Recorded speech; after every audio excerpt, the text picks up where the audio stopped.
saudara-saudara, putra dan putri yang mengikuti pengajian malam Jumat yang saya hormati.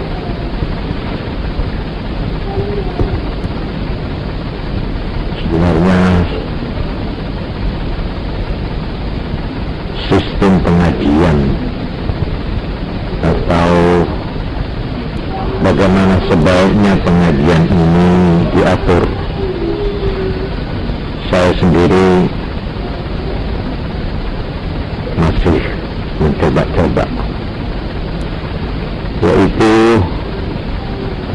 pertama saya dasarkan pada pertanyaan-pertanyaan yang timbul baik yang dari hadirin di sini maupun dari yang lain, yang kira-kira dengan itu saya bisa mengukur keterangan apa yang diperlukan. Ini pertama. Yang kedua, ada yang sudah menyampaikan saran kepada saya, yaitu untuk mengungkap atau menguraikan hal-hal yang misterius, yang serba gaib, yang katakanlah irrasional, yang tidak atau yang tidak terjangkau oleh rasio akal manusia, terutama kehidupan nanti sesudah mati. Ini saya pertimbangkan, saya bolak-balik. Saya masih belum mendapat pengokohan, ya, pendirian atau sikap. Sementara itu saya sudah terlanjur memulai dua kali kalau saya tidak salah, yaitu uraian tentang kehidupan sesudah mati, atau dengan kata lain perjalanan manusia atau perjalanan hidup manusia selanjutnya sesudah kita hidup di bumi ini, ya entah berapa puluh tahun menurut ajal kepastian kita masing-masing. Tetapi kita ingin tahu sesudah itu apakah masih ada kelanjutan hidup. Nah, kalau ada, bagaimana kelanjutan hidup itu? Saya kebetulan memang orang yang paling getol, paling senang atau paling gigih membicarakan soal ini justru adalah Imam Al-Ghazali, seorang bekas rektor Universitas An-Nizamiyah, satu-satunya universitas di timur waktu itu, yaitu di Baghdad, yang kemudian sesudah beliau itu mencapai puncak keilmuan, baik ilmu agama, tafsir, hadis, fikih, tauhid, maupun ilmu falsafat, yaitu beliau selama 2 tahun tekun mempelajari alam pikiran Yunani. Di samping itu beliau hidup di zaman di mana aliran-aliran ilmu dan aliran-aliran kerohanian, kebatinan itu pesat-pesatnya, sehingga beliau bingung atau kebingungan atau dibayangi keraguan. Akhirnya beliau bertekad untuk memulai dari permulaan, yaitu dengan jalan mempelajari secara tuntas masing-masing aliran yang terdapat di masyarakat waktu itu, aliran-aliran keilmuan dan aliran-aliran kerohanian. Di samping beliau sendiri sibuk mengajar dan memimpin suatu klub atau suatu majelis ilmu di mana para ulama-ulama Baghdad berkumpul pada waktu-waktu tertentu. Beliaulah yang memimpin majelis itu. Orang ini, Al-Imam Al-Ghazali, sesudah mencapai puncak, baik puncak kedudukan sebagai rektor yang dekat dengan penguasa atau gubernur jenderal kota Baghdad waktu itu, atau yang disebut juga Al-Wazir Nizamul Muluk dari kerajaan Bani Saljuk Turki waktu itu. Di samping itu, katakanlah gaji beliau cukup besar, kedudukan beliau cukup tinggi. Sesudah itu beliau akhirnya untuk selama 11 tahun berkelana meninggalkan semua jabatan, semua kebesaran, yaitu mengembara berkelana di padang-padang tandus, sampai akhirnya beliau dari Baghdad mengembara sampai ke Damaskus, Syria. Beliau menempuh perjalanan dan pengembaraan berkelana itu selama 11 tahun. Akhirnya setelah 11 tahun itulah beliau menemukan apa yang selama ini dicari, apa yang selama ini membayang hidupnya, yang berupa keraguan, pertanyaan demi pertanyaan, yang serba misterius, yang serba merupakan teka-teki hidup. Itulah sebabnya maka beliau, hasil yang beliau peroleh selama 11 tahun itu dibukukan dalam sebuah buku besar yang terdiri dari 40 buku yang dijadikan satu, merupakan satu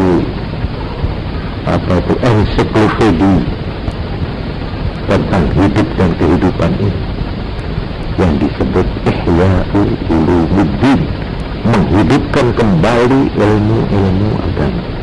Itu judulnya, nama dari buku besar, himpunan dari seluruh pengembaraan beliau selama 11 tahun, ditambah dengan pengalaman-pengalaman sebelum itu selama beliau menjadi rektor di Universitas Nizamiyah Baghdad.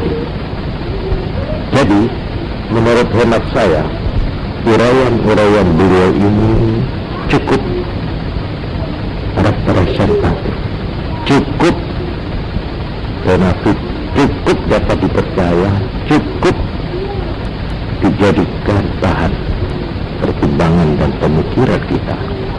Oleh karena beliau bukan orang tanggung-tanggung, beliau seorang ilmuwan. Bahkan kalau kita lihat bagaimana penilaian ulama-ulama terhadap Imam Al-Ghazali, ini hampir semua ulama menilainya sebagai orang ahli ilmu ketuhanan Islam, uluhi Islam, atau ilmu kalam, atau ilmu tauhid. Itu menganggap beliau Imam Al-Ghazali sebagai salah satu tokoh besar dalam bidang ilmu tauhid. Ini kalau tauhid. Golongan ahli hukum Islam atau yang dikenal fikih, fuqaha, beliau pun disejajarkan dengan tokoh-tokoh besar di kalangan ahli fikih atau fuqaha itu. Sejajar dengan nama Ibnu Hajar, Imam Nawawi, imam-imam yang lainnya, itu SH, sarjana hukum Islam. Beliau pun dimasukkan dalam kelompok ini oleh mereka sendiri. Ilmu kalam, ilmu tauhid, ilmu tasawuf, ilmu kerohanian Islam, beliau pun dimasukkan salah satu tokohnya. Mereka sendiri ulama-ulama tasawuf, beliau dianggap sebagai tokoh berat di dalam bidang tasawuf.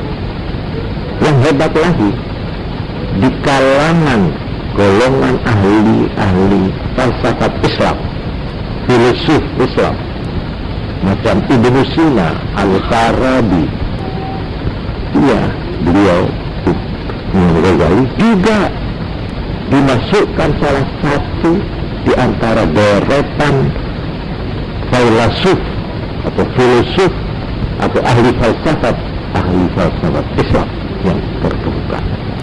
Ini beliau. Nah, buku yang besar yang merupakan terdiri dari 40 kitab itu dijadikan satu, disebut kitab Ihya. Nah, di sini antara lain saya lihat ada bab pada jilid terakhir, Al-Babus Sabi' fi Haqiqatil Maut wa ma yalqahu al-mayyit fil qabri ila nafkhatis sur. Bab yang ke-7 dari kitab yang terakhir menerangkan tentang hakikat mati. Apa itu nyatanya, senyatanya, sejatinya yang namanya mati. Wa ma yalqahul mayyit, dan apa yang akan dihadapi oleh yang disebut mayyit, orang mati, fil qabri, di dalam alam barzah, alam kubur, terus ila nafkhatis sur, sampai ditiupnya sangkakala, yaitu mulai orang itu mati, lalu nanti sesudah beratus-ratus ribu tahun mungkin dibangkitkan kembali, tulang belulangnya yang sudah hancur direkatkan kembali, dipulihkan kembali sehingga utuh, lalu dibangkitkan dari alam, dari kuburannya masing-masing, kemudian mengalami masa yang disebut hari terakhir, al-yaumul akhir, atau disebut hari dibangkitkan dari kubur, disebut yaumul qiyamah, hari kiamat. Kiamat itu artinya berdiri, bangkit dari kubur. Yang dikatakan al-yaumul akhir, hari terakhir, karena inilah hari yang terakhir dari dunia. Sudah itu nggak ada lagi hari, ditutup lalu kehidupan dunia ini, beralih kehidupan yang kekal abadi yang disebut akhirat. Nah, sebelum masuk jadi hari terakhir di dunia, lalu sebelum masuk ke akhirat, ke dunia akhirat, orang ini akan mendengar tiupan sangkakala dari malaikat Israfil. Waktu itu ditiup, maka untuk kedua kalinya seluruh makhluk mengalami kematian. Jadi mati itu akan dialami dua kali. Mati sekarang, pindah ke alam kubur, alam barzakh, kemudian dibangkitkan dari alam kubur, kita hidup di dalam hari yang namanya hari terakhir atau hari kiamat. Sudah itu mati lagi. Nah, sangkakala ini bahasa yang kita pakai untuk menerjemahkan kata-kata asur, ila nafkhatis sur, sampai ke masa ditiupnya sangkakala, di mana di sana berakhirlah kehidupan kita yang disebut kehidupan yang fana. Itu berakhir sampai ditiupnya sangkakala. Jadi saudara-saudara, kalau melihat ini, kehidupan kita ini panjang sekali. Kita manusia ini sebagai makhluk Tuhan yang termulia, yang dianugerahi kenikmatan yang berlimpah-limpah, kita harus bersyukur. Kita ini diberi umur yang terlalu panjang. Kita akan hidup terus mulai sejak sekarang sampai ila nafkhatis sur, sampai ditiupnya sangkakala. Coba bayangkan. Oleh karena itu orang yang hidup menghitung hidup itu hanya sampai di bumi ini saja, itu terlalu pendek. Itu tidak sampai 1% dari kehidupan yang masih panjang yang akan ditempuh oleh kita. Oleh karena itu agama memperingatkan, jangan kamu terpaku pada kehidupanmu yang hanya semenit di sini. Kamu masih harus melalui lorong embung yang panjang yang tidak kamu lihat ujungnya, yang terdiri dari bukan hanya 1 menit, tidak berjam-jam, tapi bertahun-tahun, berpuluh, berabad-abad yang masih akan datang. Kamu mestinya jangan hanya memikirkan hari itu pensiun. Itu hari tua itu artinya hanya 1 menit hidup di sini. Tapi yang mesti kamu pikirkan hari depanmu yang jauh, ila nafkhatis sur, sampai di titiknya sangkakala. Di sana berakhir kehidupan duniawi ini. Sesudah itu barulah kita masuk ke alam baru. Yang alam yang baru nanti itu merupakan alam yang bukan alam fana, tapi alam pokok, alam abadi. Sana tidak akan mengalami kematian lagi.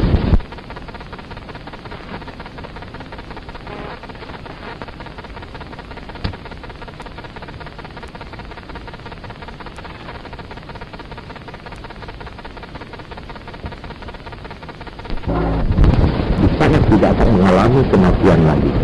Di sana tidak mengalami tua lagi, tetap maut. Dan tidak mengalami kesusahan lagi, tetap bahagia.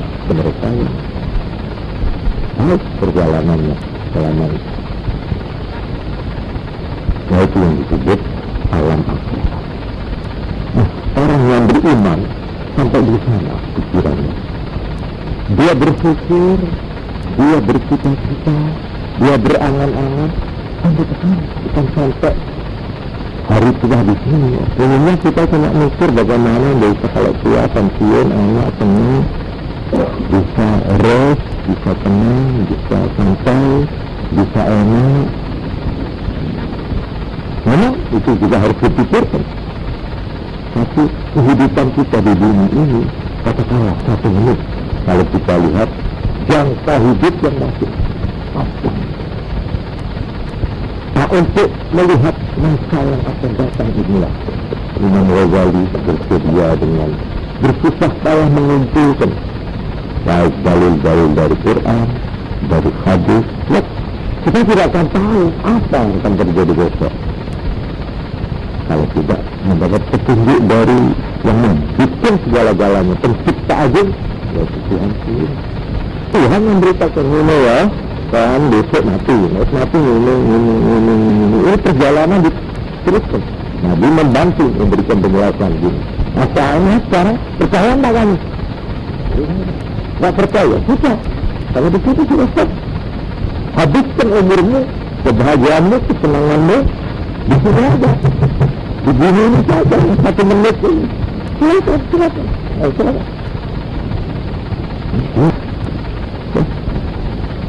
Bagian ini, mari ke sini, saya beritahu.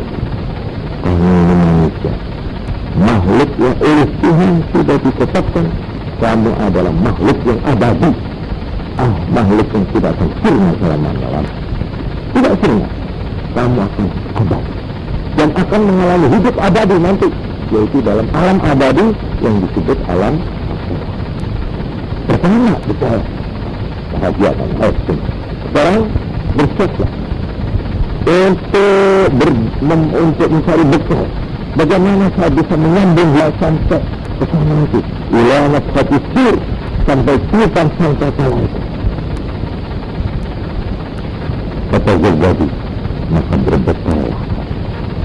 Fa'inna khairal zadi taqwa. Karena ini indah untuk sampai ke sana, supaya kami kuat menempuh perjalanan yang panjang ini takwa itu apa artinya? Tunduk pada apa yang diberikan oleh Tuhan, mengikuti petunjuk Tuhan, menjauhi larangannya. Ini jangan kami berjalan di sini, jangan di sini berbahaya. Ini kita menjauhkan perjalanan ini, tambah menyusahkan, tambah memberatkan. Kalau ingin beringat ini, dan patuh mengikuti petunjuk Tuhan, itu namanya takwa. Kalau kamu takwa, sampai ke sana dengan hit yang lancar, dengan enak, ibaratnya kamu itu naik jet, nabing, sampai di sana tanpa susah. Tapi kalau tidak punya takwa, akan merasa seperti pernah pengalaman pahitnya di bumi ini. Ini perbandingan. Jadi saya sudah siap untuk membacakan, mengirikan saja pada ini pengajian mengenai perjalanan yang panjang tadi itu. Ya. Saya kira kalau bagaimana kita harus menempuh hidup yang selama 1 menit di sini, ini saya kira sudah cukup banyak diajarkan. Bagaimana orang harus amal soleh, harus ini, harus arkanul iman, itu semua untuk yang 1 menit ini. Tapi untuk yang sama itu ada lagi. Nah, inilah yang akan diuraikan oleh beliau. Maksud saya akan membaca seayat demi seayat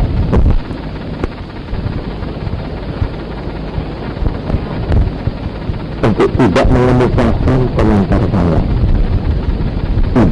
opini saya, pendapat saya, konklusi saya. Pokok saya di sini tidak ingin saya ikut sertakan. Saya hanya menjadi orang saja, tidak menguruskan saja. Jadi tidak setuju, pertimbangkan nanti. Ini uraian beliau Al-Imam Al-Ghazali yang katakan tadi, seorang bekas rektor Universitas An-Nurani yang tadi itu sudah saya terangkan sedikit siapa beliau itu. Ini satu, kalau ada yang mengatakan ya sejuta itu boleh saya mau mengikuti uraian itu, ayat demi ayat, selembar demi selembar, maka ini akan saya pakai. Tetapi di samping itu saya sudah terlanjur untuk membuka pintu dan kebenaran bagi penhadir untuk mengemukakan pertanyaan-pertanyaan. Mungkin pertanyaan itu ada yang menyangkut kehidupan nanti yang akan diuraikan oleh Imam Al-Ghazali. Ini nanti saya gabungkan saja. Tapi kadang-kadang ada pertanyaan yang justru masih berlaku di sini, di bumi ini, kehidupan kita di sini yang 1 menit ini. Namanya seperti ini pertanyaan. Apa sebab setiap orang mati diselamatkan? Ya ini soal selamatan ini yang ditanya. Ada hari tertentu, misalnya pada pada 3 harinya, 7 harinya, 40 harinya, 100 harinya, dan seterusnya. Pertanyaannya itu apakah hanya adat saja ataukah ada hadis? Mohon penerangan. Yang kedua juga mengenai soal tahlil, selalu diperdebatkan, mohon penjelasan. Nah ini kan kalau saya menjawab ini pertanyaan sederhana, tapi untuk menjawabnya ya ini saya kira perlu uraian yang tidak sekedar menjawab, tapi harus sedikitnya mengemukakan dalil-dalil dan bagaimana persoalan ini sangkut pautnya dengan yang lain, ya kan? Lalu yang harus saya dahulukan malam ini, ya, apakah menjawab pertanyaannya ini dulu, apakah meneruskan uraian saya yang semulai tentang kehidupan sesudah mati?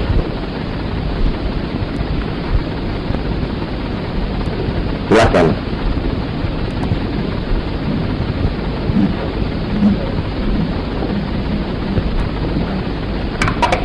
pertanyaan sekalipun ditulis dengan menggunakan yang asing buat saya, yaitu taufik. Saya kira tidak ada yang nama taufik di sini. Ada. Nah, ya, tapi tidak pantas kalau dia yang tanya. Ya, tulisannya lain gitu. Tulisannya kok seperti tulisan wanita, tapi lalu di bawah taufik tulisannya kok kaku. Gitu. Jadi ini rupanya milik petok. Nggak apa-apa lah, ini rupanya malu-malu kucing yang banyak.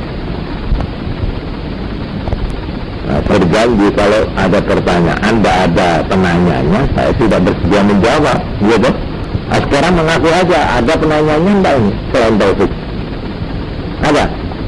Wah, rupanya dari wanita itu. Milik petok sungguh kalau gitu. Baiklah, kalau begitu saya untuk malam ini saya mau menerangkan pertanyaan ini, ya kan? Ya, sudah saya tunda di pengajian yang sudah berjalan. Tapi ini apakah di studi saya membaca Pak ini Uraian Ghazali, ya? Tapi ya maaf ini kalau nanti saya sudah sampai bercerita meneruskan kelanjutan hidup sesudah mati ini tentu ada cerita-cerita yang saya pernah malam Jumat yang lalu ada komentar itu kok seperti cerita apa namanya yang serem-serem itu, hah? Horor saja, horor. Ya memang betul. Itu memang yang serem, mengerikan ada, tapi yang menyenangkan, yang menggembirakan juga ada, ya. Kita dengarkan saja apa adanya gitu saja. Komentarnya terserah kita penonton. Gitu. Kita ini penonton film gitu loh. Komentar terserah. Nah, ini adegan-adegan apa yang akan dihadapi oleh tiap manusia ini. Kita senang atau tidak, kita enggan atau mau, ya, mesti kita hadapi. Yaitu mati dan kelanjutan dari apa ada yang kira-kira tidak mati kira-kira? Kalau tidak mati, saya semua ini merasa tidak akan mati. Karena itu saya senang hidup, ya kan? Tapi saya kira tidak bisa dihindari, mesti mati. Termasuk ya dokternya sendiri mati. Baik, yang saya mencoba membicarakan pertanyaan ini secara menyeluruh supaya persoalannya menjadi terang, ya. Pertama, tentang orang mati dan bagaimana orang yang tinggal, yang hidup, baik yang kepaten atau orang lain yang melihat ada orang mati. Menurut yaitu Ali bin Mas'ud, saya mau baca data-datanya saja, ya. Radhiyallahu anhu qala Rasulullah sallallahu alaihi wasallam, man azza musaban falahu mislu ajrih. Siapa yang menghibur seorang yang kena musibah, kena malapetaka, maka baginya sama pahalanya. Artinya menurut agama, orang yang ditimpa kesusahan atau bencana atau apa saja seperti kepaten, maka kalau dia tabah menerima, kalau sabar dalam arti menerima dengan mental yang kuat dan pasrah kepada Tuhan, ya, dan ridha, Tuhan telah memperlakukan dia itu dia ridha, rela, dengan mengharapkan dengan mudah-mudahan saya termasuk hambanya yang dikasihi oleh dia. Tegasnya mengharapkan mendapat ganti imbalannya yang disebut pahala. Begitu orang yang kena musibah atau bencana dalam bentuk apa saja kita mendapat pahala, bukan karena bencananya, tapi karena sabaran dan ketabahannya. Jadi kalau ada orang sakit atau kanan atau kebruan atau kecelakaan atau kerugian, kalau jaga itu juga termasuk musibah itu ya, bencana, tertipu oleh orang dalam perdagangan, sehingga atau dia menerima cek kosong namanya ya, itu musibah itu termasuk malapetaka. Nah, bagaimana mental orang ini? Kalau dia itu sabar itu apa?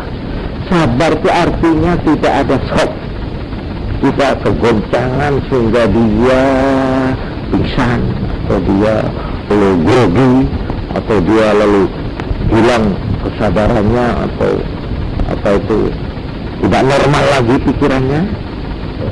Nabi bersabda, innamas sabru indas sadmatil ula. Yang namanya sabar itu justru pada pukulan pertama. Nah, itu yang diuji. Kuat enggak? Nah, kalau kuat, maka dia diberi pahala. Pahalanya orang kuat menahan ini di dalam Quran dikatakan, innama yaffas sabiruna ajrahum bighairi hisab. Hanya orang yang tabah dengan bencana ini lah yang akan dibalas oleh Allah. Minta hitungan berapa, jangan tanya berapa, terserah saya nanti. Itu salah ya. Karena itu nilai orang yang tabah menghadapi musibah itu digambarkan oleh Ibnu Abbas, pernah saya beri keterangan ya. Sabar itu ada 3, ya kan? Ini peranan itu baik kita yang hadir, artinya di keliling itu, maupun orang yang ketakutan itu sendiri. Ini yang mau dilihat oleh Tuhan ini. 3 ini. Sabar ala ta'ah, sabar melaksanakan tugas kewajiban. Sampai di mana dia? Sampai tuntas apa mandek di tengah jalan? Ini itu namanya sabar dalam arti kontinu, tabah, konstan, ya, sampai tuntas. Baik itu dalam arti menjalankan tugas agama, ya, maupun tugas-tugas lain. Ini dari situ, wah orang ini boleh pegawai yang bagus, atau ini pemimpin yang bagus, ini tokoh yang baik. Karena dia kalau sudah menerima tugas, dia tidak akan berhenti sebelum selesai, ya kan? Nah, ini dinilai ini ketabahan ini. Juga oleh Allah dinilai. Ini 1. Ini menurut Ibnu Abbas nilainya 300 derajat. Ini untuk perbandingan saya, 300 derajat. Ada lagi orang yang digoda tengah menjalankan tugas, beda, macam-macam rayuan yang mau menyelewengkan perjalanannya. Nah, ini yang disebut maksiat itu, atau durhaka kepada Tuhan, penyelewengan, manipulasi, ya, korupsi,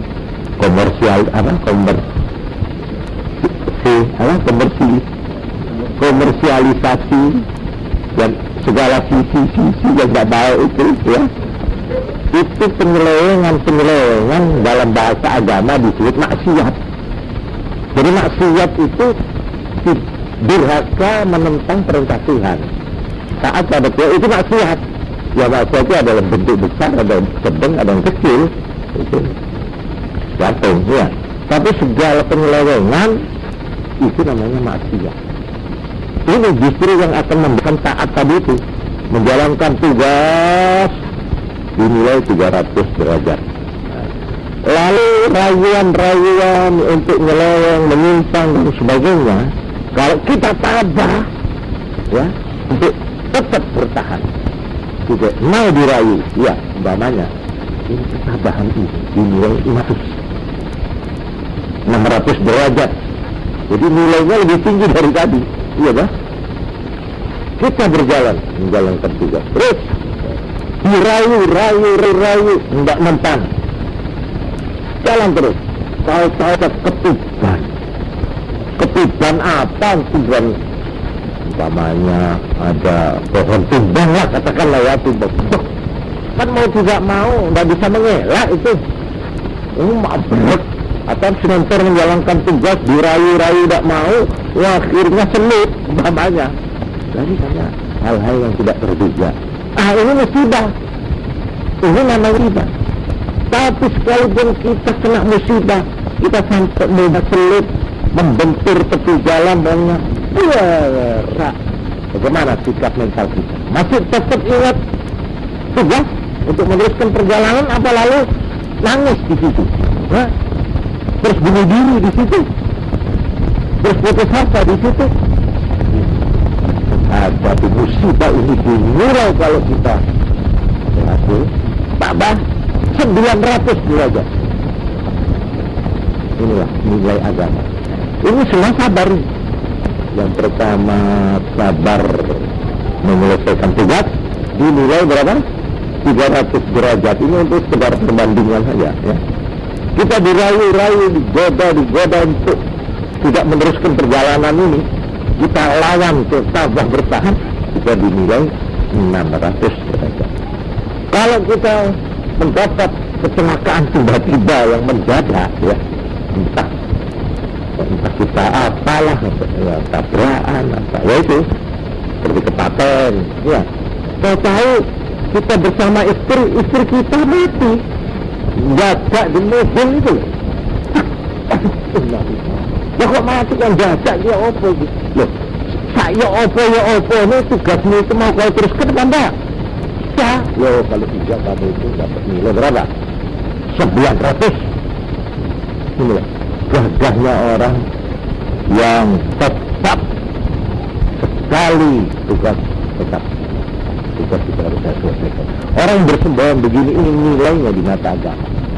Inilah orang yang innama waffas-sabirina ajrahum bighairi hisab. Orang ini akan mendapat imbalan dari Allah tanpa hitungan.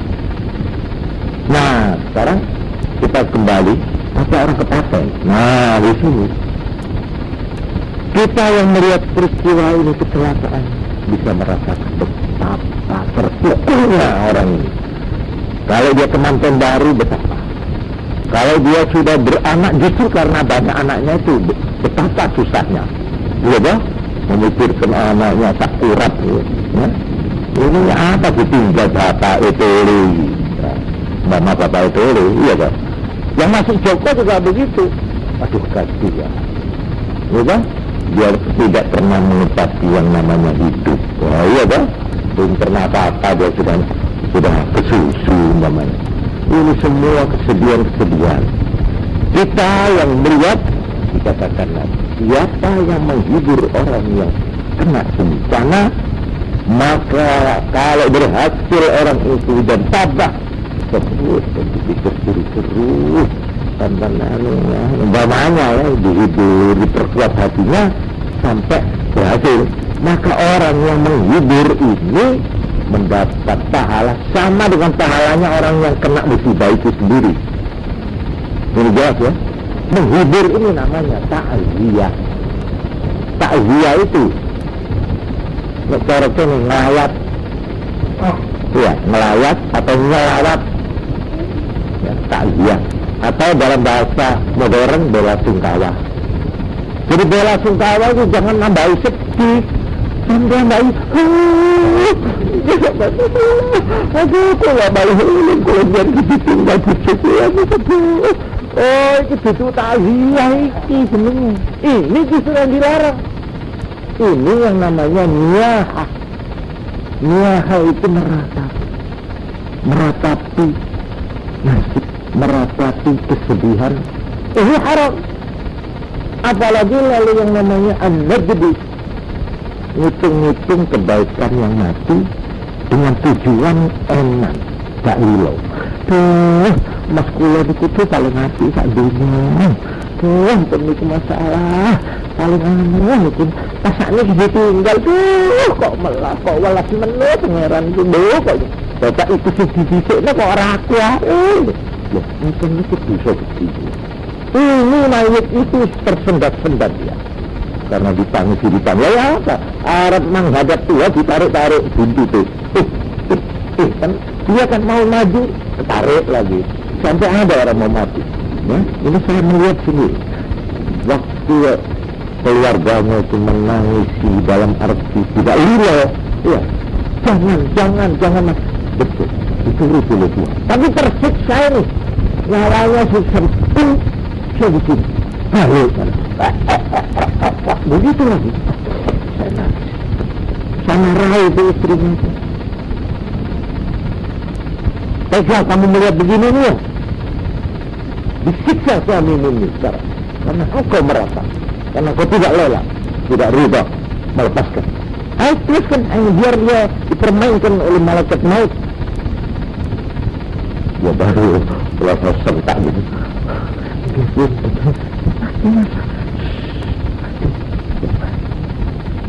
Betul-betul sabda Nabi bahwa orang mati itu akan disiksa karena diratapi oleh keluarganya, oleh tadi. Diratapi dalam arti apa? Gak rela dicabut, ya, diambil oleh Tuhan, gak mau, gak boleh. Itu yang haram. Nah untuk ini dipakailah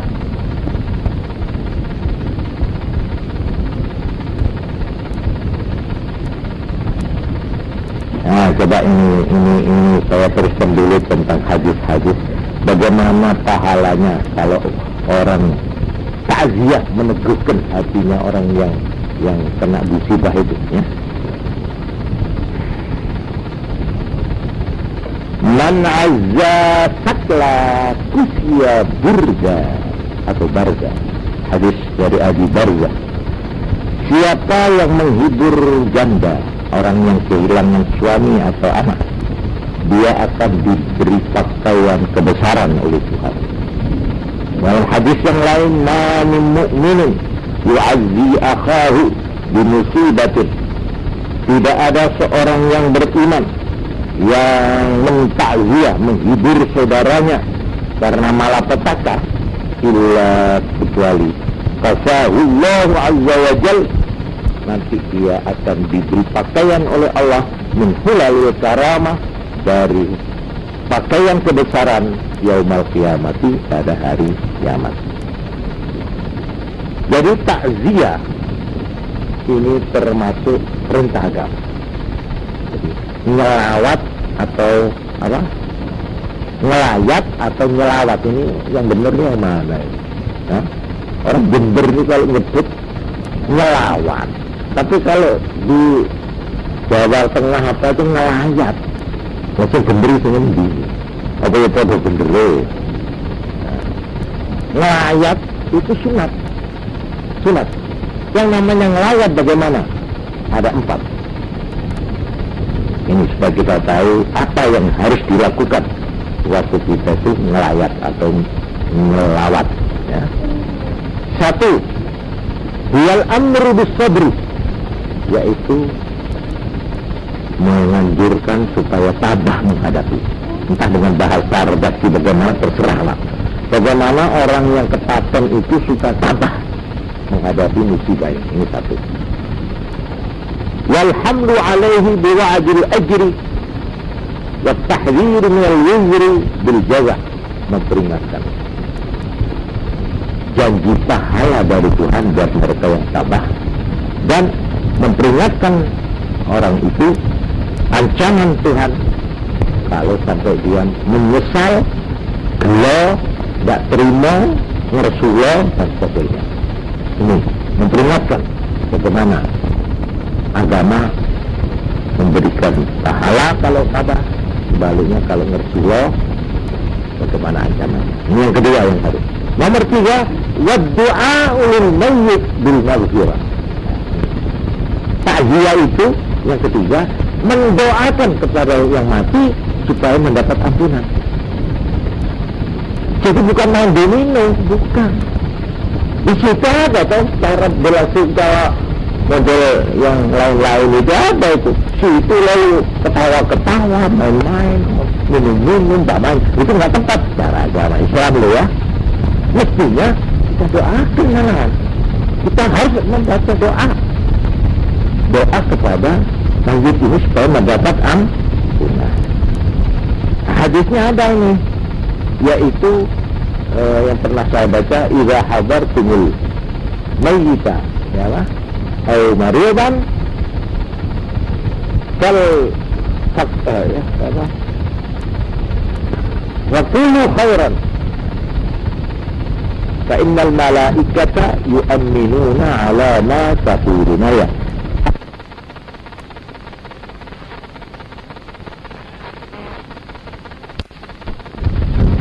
Fa innal malaikata yu'minuna 'ala ma taquluna ya. An Ummi Salamah. Jadi nak yang layak itu betul rame-rame. Mata itu nak aja dah karuan ni. Tambah bingung ki kesempatan ni. Endi sing mikir bojone mati, endi mikir orang tamu seguneman terus takut sing enggak. Jangan dibangkitkan. Ini kok napa saling ini ku setan ini ku penyakitnya napa? Wah, tak dilingnya penyakit barang. Karena mati anu, ya kok betul malah kita itu bisa. Wah, itu gimana nyeksa tamu ini? Itu bukan layak itu, ya bukan takziah itu. Yang dianjurkan agama bukan. Ya. Yang dinamakan malah satu supaya orang ini tabah itu, sudah tabah dan diterangkan orang yang tabah itu Allah Taala dan sebagainya. Kalau Rasulullah tidak ada gunanya kan sudah mati, ya dah. Nah, dan lagi kalau Rasul disiksa, kamu disiksa juga maksudnya dipersukar nanti. Nah, ini dua. Nomor tiga, mendoa seperti hadis ini. Beliau Ummi Salamah, saya ulangi lagi, Ummi Salamah itu istri Nabi. Cerita begini, Nabi pernah bersabda, "Idza hadartumul marid," kalau kamu hadir menghadiri orang yang sakit parah, awil mayyita atau orang mati, faqulu khairan, maka ucapkanlah kata-kata yang baik. Kata-kata yang baik ini entah dalam arti ucapan atau dalam arti doa. Fa innal malaikata, karena malaikat-malaikat yang hadir, yu'minuna 'ala ma taqulun, mereka mengamini apa yang kamu ucapkan. Nah, ini sahih riwayat Muslim. Jadi kita yang ketiga yang namanya ta'ziyah, yaitu apa tadi? Mendoakan mayit ini supaya mendapat ampunan. Nah. Yang keempat,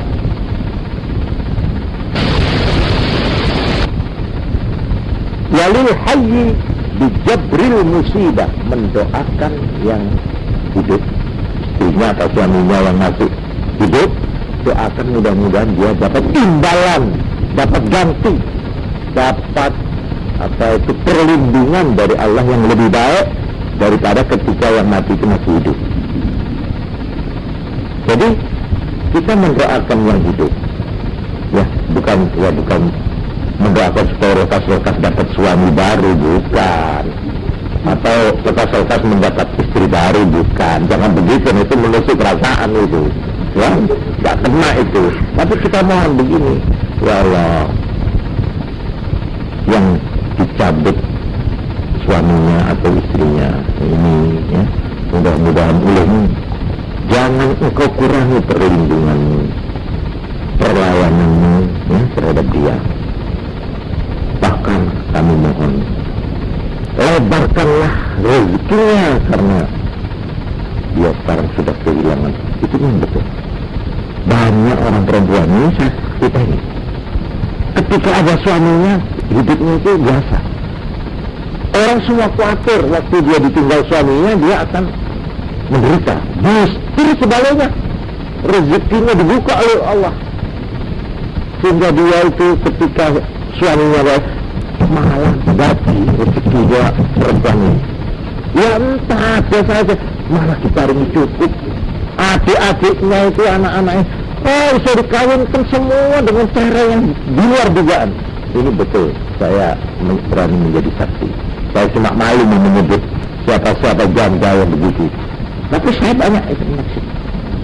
Jadi Allah Subhanahu wa Ta'ala bukanlah zalim.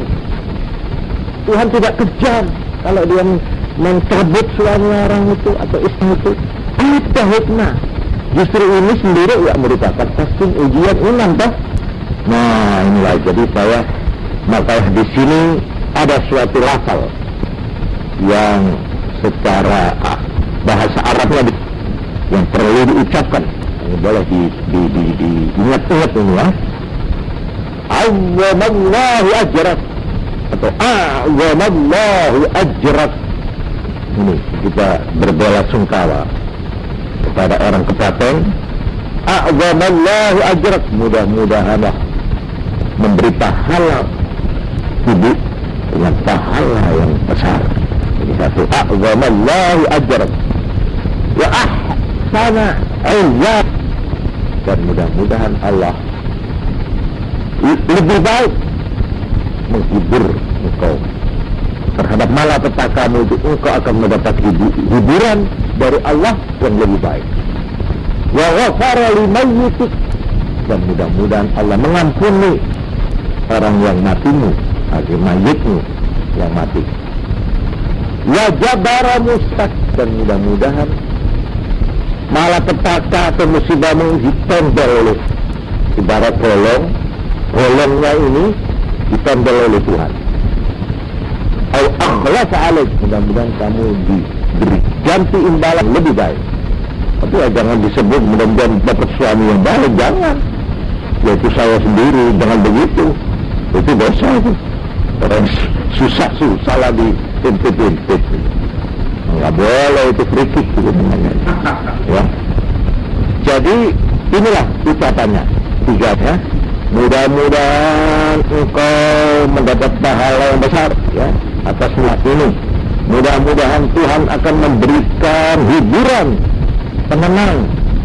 Mudah-mudahan jenazah atau mayitmu, yaitu suamimu atau anakmu, akan diampuni dosanya oleh Allah. Dan mudah-mudahan malapetakamu ini sekaligus pimpinan agama kalau takziah, ya. Takziah itu hanya dianjurkan sebelum lewat 3 hari sesudah mati. Jadi dari mati itu tidak boleh lewat 3 hari. Itu sunat mendapat pahala. Kita takziah melakukan belasungkawa itu batasnya berapa? 3 hari. Ini yang baik, yang sunat. Hari berkabung itu adalah 3. Itu masih aneh kan, masih susah, masih sedih ya. Nah, kan. Lebih dari 3 hari makruh. Lebih dari 3 hari kurang baik. Jadi namanya sudah 1 minggu ada orang datang. Oh Mbak Yu, tangan kepaten. Iya 1 minggu. Aduh ya. Ini membangkit ini. Mengingatkan lagi, saya sudah terhibur. Sampai mewek-mewek saya nangis lagi. Nah ini malah Mbak bagus. Karena itu diberi batas. Belasungkawa itu hanya berapa? 3 hari. Nah, ini ada kata-kata 3 hari. Kemudian ada lagi sabda Nabi Muhammad sallallahu alaihi wasallam. Waktu Ja'far ibn Khalid itu apa namanya? Misalnya tadi gugur, itu keluarganya dalam keadaan prihatin belasungkawa. Nabi lalu bersabda kepada sahabat, isma'u li'ali Ja'far ta'aman. Bikinlah makan untuk keluarga Ja'far. Waqad ja'ahu ma yashghaluhum, karena telah menimpa mereka yang membuat mereka sibuk, membuat mereka prihatin. Ini hadis Hassanahu Tirmidzi wa Sahhahahu Hakim. Jadi pada waktu keluarga Ja'far itu kepaten, itu tetangga-tetangga dianjuri oleh Nabi supaya mengantarkan makanan ke rumah itu. Karena orang yang kepaten itu sudah tidak sempat untuk memikirkan makannya, ya, memasak-masak dan sebagainya. Jadi inilah asal-asal itu, ya, adat istiadat yang berlaku. Kalau ada orang mati, ada yang bawa beras, ya kan? Ada yang bawa apa gula, apa. Ini hadis ini, ya, ini hadis sahih di mana Nabi menganjurkan kalau lepasnya disuruh bikin masakan yang sudah matang, suruh antarkan kepada keluarganya Ja'far yang masih ketaten itu, karena waktu itu keluar itu sibuk memikirkan yang mati itu. Nah, maka oleh karena itu, ya, sekarang timbul pertanyaan, bagaimana kalau orang yang ketaten itu sendiri sudah ditimpa kesusahan,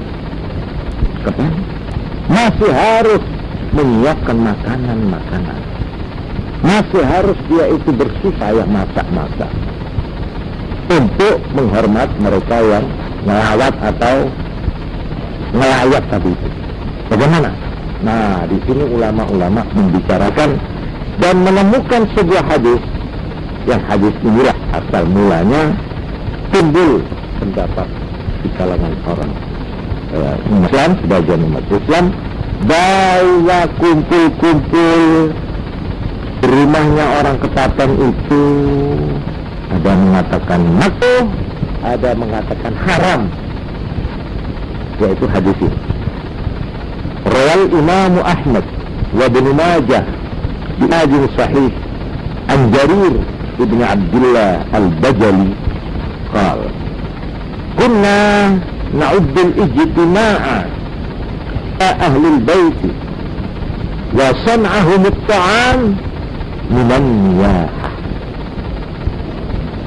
Kami sahabat-sahabat Nabi, ini kata seorang sahabat namanya Jarir ibn Abdullah al-Bajali, na'uddul ijtima', menganggap kumpul-kumpul ila ahlul bait, yang punya rumah yang ketaten itu, wasun ahum at-ta'am, dan mereka membuat makanan, menyiapkan makanan, itu kami anggap atau kami hitung minan niyaha, termasuk niyaha.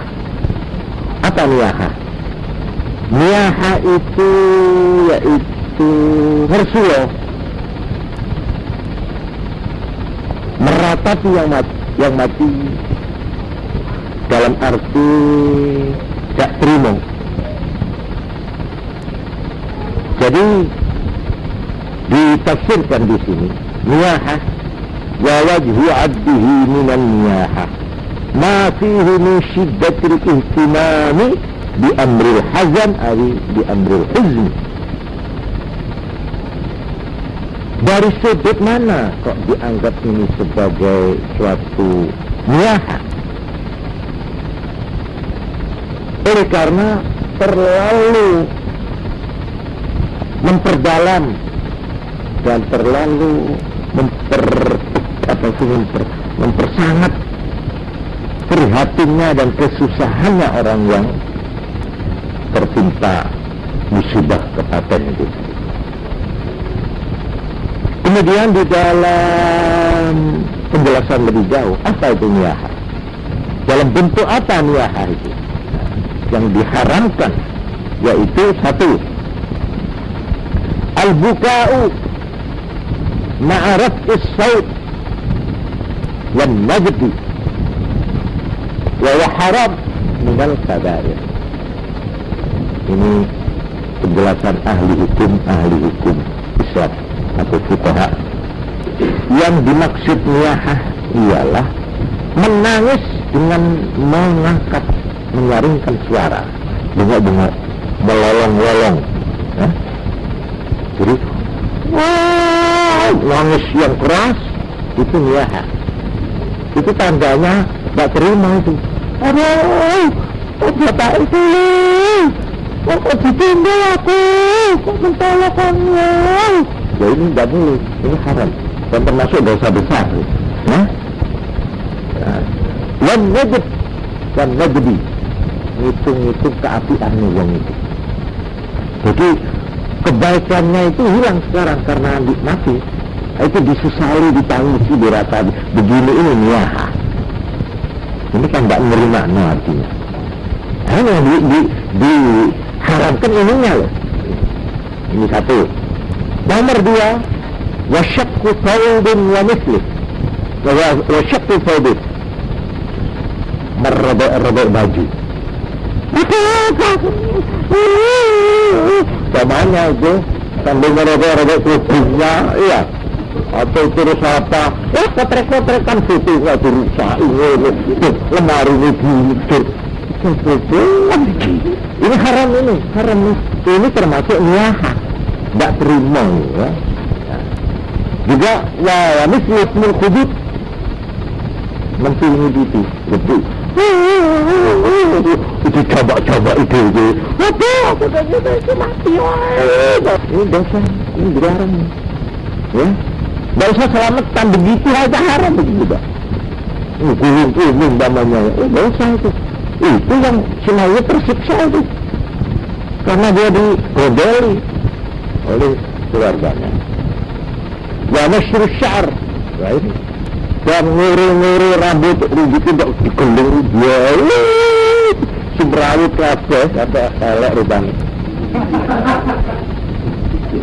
Ada lagi di sini wa taswidul wajhi wa thiyab, membikin hitam mukanya, dicoret-coret namanya, ya, wasiat dan bajunya, sebarang. Aku tahu,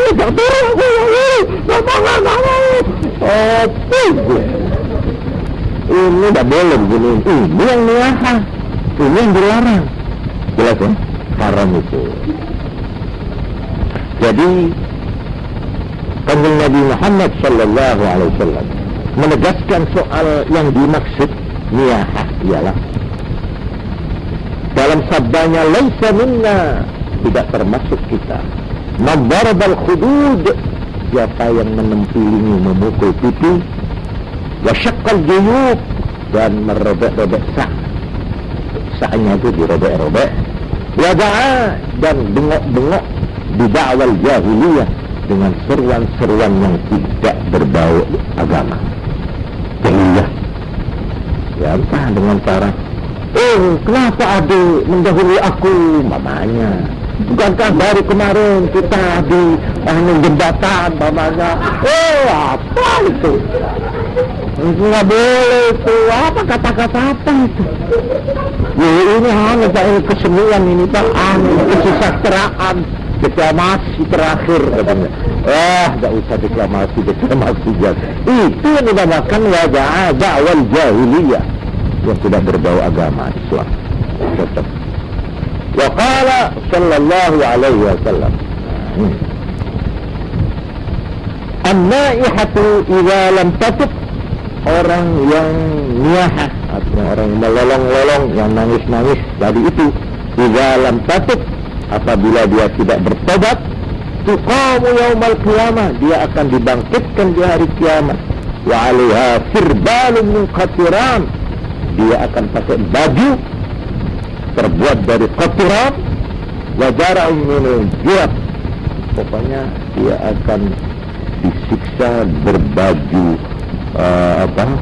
aspal yang panas ya, dan diberi siksaan lah pokoknya orang yang niyaha. Artinya dengan ancaman ini berarti orang yang niyaha itu termasuk dosa besar, bukan haram saja, dosa besar. Orang melolong-lolong ya, sampai gulung-gulung, muti-muti mukanya itu seperti orang edan, itu termasuk dosa besar. Apa maksudnya? Intinya apapun perbuatan yang yunafir ridha bil qada'i wal qadar, yang menunjukkan tidak rela menerima takdir Allah. Ya, musibah ini diterima dengan rasa jengkel, dengan rasa marah kepada Tuhan. Kenapa suami saya, kenapa istri saya diambil? Nah ini tidak ridha. Ini yang penting, wa yadullu 'alal jaza', dan menunjukkan atas rasa kecewa, wasukhut, dan marah. Ini yang dilarang. Sudah jelas ya. Nah, tadi sahabat Jarir bin Abdullah al-Bajali mengatakan kumpul-kumpul di rumah mayit dan membuat makanan itu kami anggap sebagai niyaha. Nah, di sini orang menggunakan pikirannya. Apakah betul tahlil yang diadakan di sini itu termasuk meratapi dan tidak menerima no. Nah, ini motivasinya yang harus dicari dulu. Apakah justru mereka itu dengan tahlil itu berdoa memohonkan ampunan? Nah di sini, karena itu akhirnya ulama mengatakan paling netral makruh. Paham sudah ya? Paling netral makruh. Jadi orang kumpul-kumpul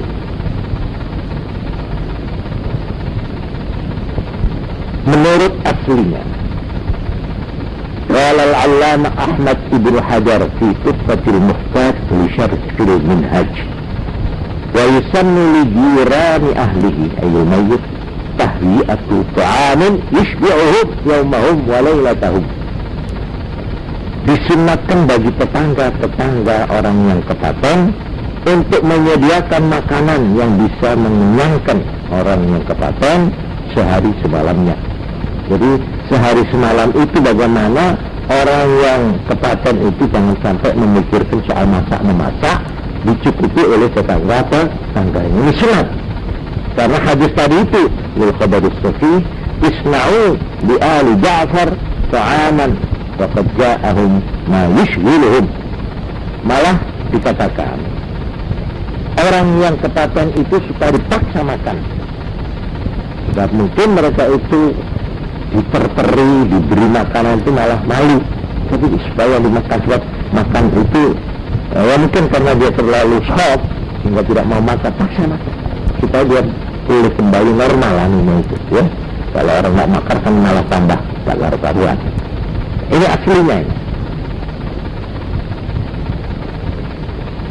Nah, lalu di sini beliau mengatakan wa ma'tidah, dan apa yang dibiasakan. Tapi kalau orang yang niyaha, artinya wa yahrumu tahyi'atuhu lin-na'ihat bi annahu i'anatun 'ala ma'siyah. Kalau yang punya yang kepaten itu melolong-lolong, meratap-ratap, bengak-bengok, enggak terima, kok semuanya makanan haram. Yang memberi makanan haram. Yang ingin melindungi, kalau tambah kuat dia melolong-lolong. Kayak diberi makan. Tambah bati. Nah, itu. Jadi biar dulu, biar kalau dia sudah tenang, sudah reda, ibarat kopi itu sudah ngelep. Nah, wis mengisar kabeh, lagi. Kenapa Mbak? Gitu. Itu wonten sego gede, itu wonten berkesan iki lawon abang. Kan biasa di sini. Yang abang itu apa namanya? Tidak toh, tetangga toh, diberi bawang apa ya? Itu kebiasaan di sini. Itu cocok dengan ini. Sunat. Ya, membantu. Jangan dibebankan pada uangnya yang punya. Jangan. Jadi tangga timbakan berat. Jangan urunan gotong royong. Nah ini yang harus dihidupkan ini. Jadi ini artinya meringankan beban, ya kan? Tapi kalau kita yang kepaten dijauhi, ini ada biaya. Biayanya cuma berapa? 100.000. Wah. Itu aku mikir malahan di sini dikatakan. Kalau uang mayit, kalau mayit itu punya utang, lalu hartanya peninggalannya itu lalu diambil untuk selamatkan, haram. Karena utang harus didahulukan. Nah, ini. Jadi harta miliknya orang yang kepaten ini yang harus didahulukan tiga sebelum dibagi waris. Pertama, untuk sekedar menyelenggarakan penguburan, biaya penguburan boleh, ini diambilkan pertama. Ya berapa kan tidak banyak kan, untuk kelengkapan ya, untuk itu ya. Syukur kalau ini tidak usah dikeluarkan dananya dari gotong royong anak-anaknya atau keluarganya, lebih baik. Terus yang kedua, utang harus dilongi dulu. Jadi uangnya berapa? Namanya katakanlah 10 juta. Nah, sekarang pinjamannya pada bank berapa? Perkadaannya berapa? Harus dikurangi. Katakanlah sampai umpamanya tinggal 2 juta. Yang 8 juta untuk membayar utang. Harus itu, tidak boleh itu. Itu. Kalau dia berkewajiban zakat dan belum zakat, harus dikurangi zakatnya. Sebelum diwaris. Jadi tidak boleh terus merem, ayo anaknya 3 terus dibagi. Tidak boleh. Tidak boleh, itu tidak sah. Harus kasihan itu nanti ini dikepiin nanti hiburan itu loh. Punya tanggungan itu dia gitu. Masa kita mau menari-nari di atas penderitaan orang tua kita? Ya karena itu kalau kita menjadi ahli waris tidaklah tahu diri ya. Jadi kita itu dahulukan kepentingan mayit. Satu, bagaimana dia dapat ditanggung sampai selesai. Keperluannya diambil. Yang kedua, utangnya harus diselesaikan. Jangan kesusu dibagi. Karena itu biasanya pembagian waris itu nanti kalau sudah berapa harinya gitu loh ya. Entah 100 hari, entah berapa harinya. Pokoknya sudah perhitungan utang-utang itu sudah selesai. Nomor 3, apakah dia itu punya tanggungan zakat atau enggak? Kalau dia kaya loh. Kalau punya tanggungan zakat ya harus dikeluarkan dulu zakatnya. Malah ada lagi, keempat. Apakah dia sudah berkewajiban haji atau belum? Kalau dia sudah berkewajiban haji tapi belum dikerjakan, juga harus. Nah itu karena itu ada yang menghajikan orang mati kan ada itu. Nah itu caranya sudah murah sekarang, artinya gampang. Tidak harus orang itu diongkosi dari sini langsung ke sana, tapi harus orang yang sudah haji. Ya? Tapi bisa orang yang di sana kita hubungi, orang penduduk sana, orang yang sudah mukim di Mekah, kita minta untuk melakukan haji atas nama Imajid. Nah, ongkosnya lebih murah di sana. Itu yang namanya apa sekarang? Amanat haji. Ada. Ya. Itu karena menganggap yang mati itu punya tanggungan, mestinya wajib haji, tapi belum dikerjakan. Nah, ini nanti saya temukan dalil-dalilnya. Nah, sudah itu barulah ini waris. Sudah jelas ya? Kalau sudah waris berarti sudah menjadi berpindah milik, bukan mayit lagi, tapi yang punya adalah ya ini ahli waris. Si A dapat ini, B, C sudah dibagi, cek. Kemudian sekarang umpamanya atas persetujuan dan izin dari anak-anak ahli waris yang sudah dapat bagian masing-masing, iya, mereka lalu ingin bersedekah, mengadakan doa bersama. Ini tahlil itu ya. Tapi sekarang saya tanya, apakah harta uang yang dipakai itu uangnya mayit? Bukan lagi bos, ini uangnya siapa ini? Ahli waris kita. Sekarang ahli waris bermaksud untuk bersedekah. Boleh apa enggak ini? Jadi dijawab dulu, nanti saya kemukakan dulu. Jadi yang dilarang yaitu apabila selamatan itu menambah beban yang ini yang tidak sesuai dengan sabda Nabi tadi, justru Nabi menyuruh tetangga-tetangga untuk membuatkan makanan buat yang sepatan supaya untuk meringankan beban itu. Apakah itu berupa makanan sudah matang, apakah berupa bahan-bahan seperti yang dilakukan di sini? Ya ini ya, apa betul keterangan saya bahwa di sini kalau ada orang kepaten, tetangga-tetangga itu ngirim-kirim itu, apa betul kan enggak? Istri-istri ini loh, hajat apa diambilkan dari uangnya yang kepaten atau datang tetangga? Nah di sini pertanyaannya, dilarang tidak dilarangnya, baik tidak baiknya di sini.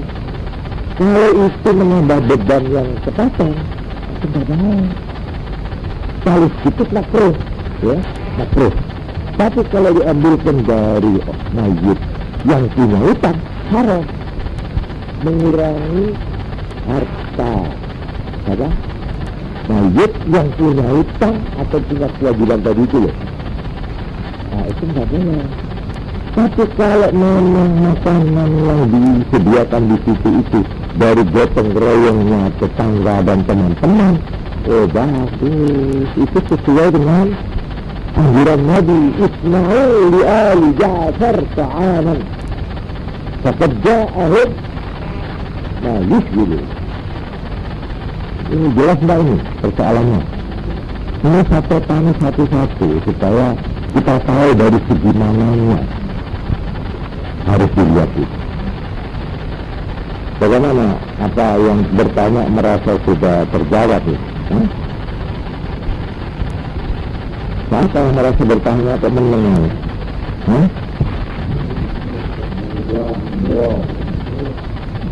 Ya apa? Sekarang saya bertanya kepada hadirin, apakah orang bertahlil titik beratnya itu apa? Nah ini kita harus terapkan dulu. Jangan kita melihat persoalan itu secara letterlek, secara lahiriah, secara kulit. Orang kumpul-kumpul, orang kumpul dan kumpul itu ada macam-macam. Kalau kumpulnya di situ meraung-raung, melolong-lolong, merotat-rotat, lalu diperintahkan ada acara, nangis. Ya apa nih? Misalnya jangan dikira bohong ini. Ada orang luar ini kalau saat-saat ada nukur nangisnya ada. Malah pakaiannya diatur begitu rupa, anak-anak buahnya itu ponakannya apa dengan pakaian begini, udah diikat kepalanya terus ini. Itu nangis dikit-dikit gitu. Itu nggak boleh itu, nggak boleh. Tapi sekarang saya tanya, orang tahlilan itu berbaca ada acara nangis bersama? Ada? Dah ada dong? Dah ada? Yang ada apa? Baca yasin, udah? La ilaha illallah. Kan gitu? Nah, sekarang kita nanti satu-satu. Bagaimana hukumnya baca yasin? Bagaimana hukumnya baca la ilaha illallah? Terus doa, Allahumma amin, amin, amin. Sudah selesai, keluar hidangan. Nah, sekarang hidangan dari siapa ini? Entah 100 lah, apa 40 nya, apa berapa ribunya, tak tahu lah saya. Tapi ini dari siapa? Hanya gitu dulu. Ya, apakah dari anak-anaknya? Apakah dari istrinya? Ya, kenapa kok sambil niku sedekah? Saya ingin bersedekah untuk yang mati. Saya yang mengeluarkan sedekah, pahalanya biar dia dapat. Kalau begitu, lain lagi persoalan. Paham saudara-saudara? Ini harus diselidiki satu persatu dulu, jangan dibiaya, ya. Ya itu sunnah, itu haram, itu bid'ah, itu baik, nanti dulu dilihat dulu bagaimana ini. Ini supaya kita itu objektif, ya, di dalam menghadapi masalah ini. Memang ada orang yang tidak senang tahlil, sebenarnya cuma satu.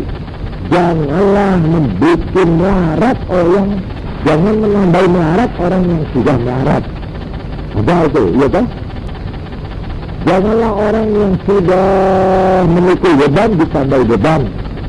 Ada enggak itu ucapan? Itu logis itu. Itu betul. Cuma sekarang masih sampai begitu apa? Hantam kromo semua orang yang selamatan itu begitu. Nah, itu dulu, ya kan? Oleh karena itu marilah kita membenahi masalah ini secara tenang. Gunakanlah apa pegangannya. Nah untuk ini saya minta maaf ini. Saya terpaksa tidak bisa memberikan atau menuntaskan keterangan malam ini.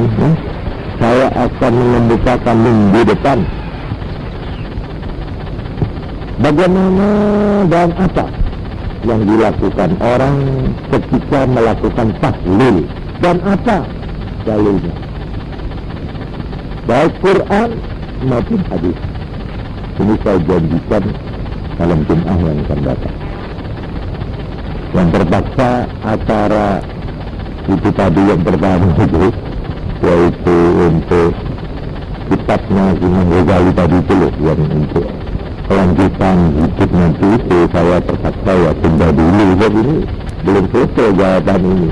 Saya memang mengatakan ini pertanyaannya sederhana sekali, tapi oleh karena masalahnya ini saya anggap masalah yang perlu dipahami, terutama oleh angkatan muda, oleh generasi muda, ya, maka perlu ini dijelaskan secara agak terperinci sedikit. Supaya kita itu jangan termasuk di dalam firman Allah, wala taqfu ma laysa laka bihi 'ilm inna as-sam'a wal basara wal fu'ada kullu ulaika kana 'anhu mas'ula. Ini satu ayat yang berlaku, wala taqfu, jangan kamu mengikuti ma laysa laka bihi 'ilm, apa-apa yang kamu tidak punya pengetahuan tentang itu. Kamu tidak ngerti ikut-ikut, tidak boleh. Jangan kamu mengikuti sesuatu yang kamu belum mengerti. Inna sama karena pendengaran, basara penglihatan, wal-fu'ad pikiran, hati, itu masing-masing akan ditanya, akan dimintai pertanggungjawabannya. Jadi seorang Islam tidak boleh melakukan sesuatu, apalagi mengenai agama, yang orang itu belum tahu lika-likunya, belum tahu bagaimana itu hukumnya, bagaimana keterangannya. Nggak boleh, apalagi buat orang-orang yang mengerti. Kita ini bukan termasuk ya setengah awam lah kita ini ya. Kita bukan orang yang termasuk tingkat tinggi, tapi juga bukan tingkat terendah. Saya itu mengerjakan sesuatu tanpa mempunyai pengetahuan atau tanpa mempunyai pegangan, apalagi masalah agama. Insyaallah minggu depan saya akan menunjukkan apa alasannya yang mengadakan tahlil,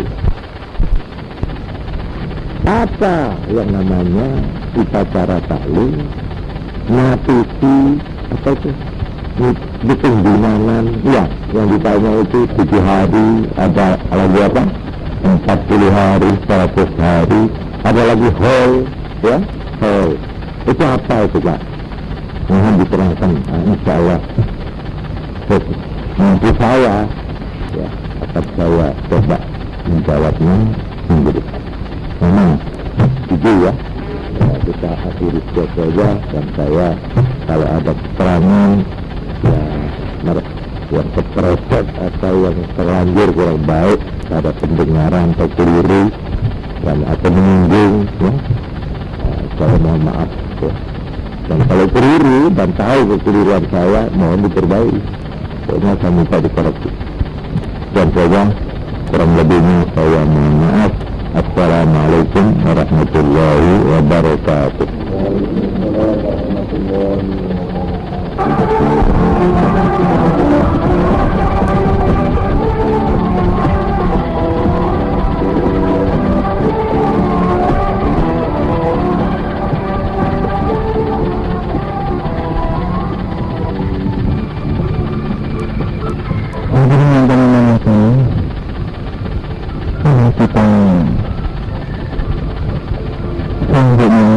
Mengikuti acara rapat pengajian setiap manfaat yang pada hari ini tepatnya pada tanggal 21 April tahun 1997.